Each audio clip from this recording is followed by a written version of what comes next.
બોરસદની અંદર જે સવારથી જે વરસાદ વરસ્યો છે અને જેને લઈને ક્યાંક ને ક્યાંક કહી શકાય છે કે અનેક વિસ્તારો પાણીની અંદર ગળાડૂબ અત્યારે પાણીની અંદર જળબંબાકાર રીતે અત્યારે ફેરવાઈ ચૂક્યા છે. આપણે જે દ્રશ્યો બતાવીશ કે બોરસદની અંદર ફતેપુર વિસ્તાર છે ને ભાઈ, ફતેપુરની અંદર અત્યારે કહેવાય છે કે અત્યારે જે દ્રશ્યો બતાવીશ મારી પાછળથી ત્યાં જે અત્યારે લોકોના ઘરોની અંદર પાણી અત્યારે ભરાઈ ચૂક્યા છે. 100 થી વધારે ઘરોની અંદર અત્યારે પાણી ભરાઈ ચૂક્યા છે અને લોકોને અત્યારે ઘરની અંદર રહેવું પણ ક્યાંક મુશ્કેલ બની ચૂક્યું છે અને ક્યાંક કેટલાક લોકોને તો સ્થળાંતર કરવું પડ્યું છે.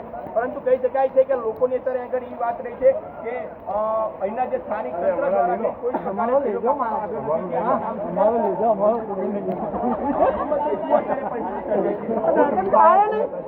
જોવાતું નહીં, બધું ડૂબી ગયું છે.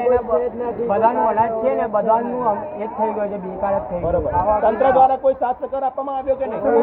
નહીં આપ્યું, કોઈ પાણી બી આવવા નહીં. અમે બધું સામાન કાઢીને બધાનું સામાન અમે પોતે બહાર કાઢ્યું છે ને બધાનું સામાન બધા ઠેકાણે મેળવી દીધા છે. જી આપનું નામ ભાઈ?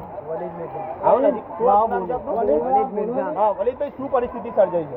હવાથી વરસાદ છે એટલે બધું માલ સામાન બધું અંદાજ રહેલું છે. બાકી બચ્ચા કુચું જે સામાન હાથમાં એ લઈને લેખડી ગયા છે અહીંયાથી. બરોબર. 50 થી 60 ઘરો બાકી ઘરોમાં વરસાદ છે, બહુ વરસાદ. જી ભાઈ, તમે શું કહેશો? બહુ વરસાદ છે બધી જગ્યા.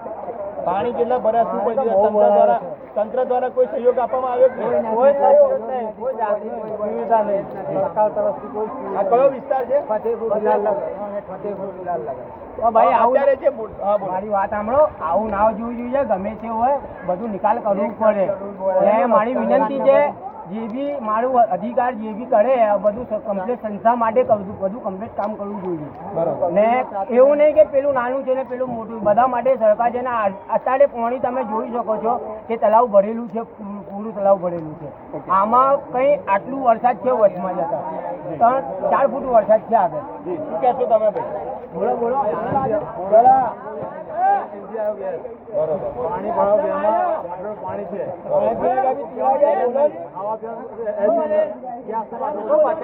તમને ખાવા પીવાનો કોઈ સહયોગ આપ્યો નહીં?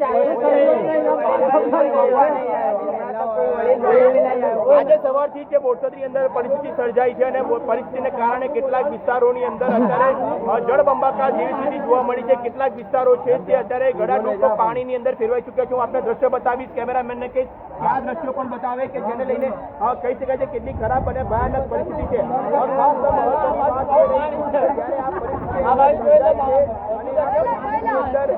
લોકો જે અત્યારે લોકો છે તેમને અત્યારે રહેવું પણ ક્યાં મુશ્કેલ બની જવા પામ્યું છે અને કહી શકાય છે કે અહીંયા આગળ લોકોનું કહેવું છે કે સ્થાનિક દ્વારા પણ અમને કોઈ પણ પ્રકારે સાથ અને સહકાર આપવામાં આવ્યો નથી. તો બસ આ જ બાબત ઉપર સતત અપડેટ માટે અર્બન ગુજરાત સાથે જોડાયેલા છો. કેમેરામેન નસીબ સાથે હું છું મનનિંગુ, અર્બન ગુજરાત.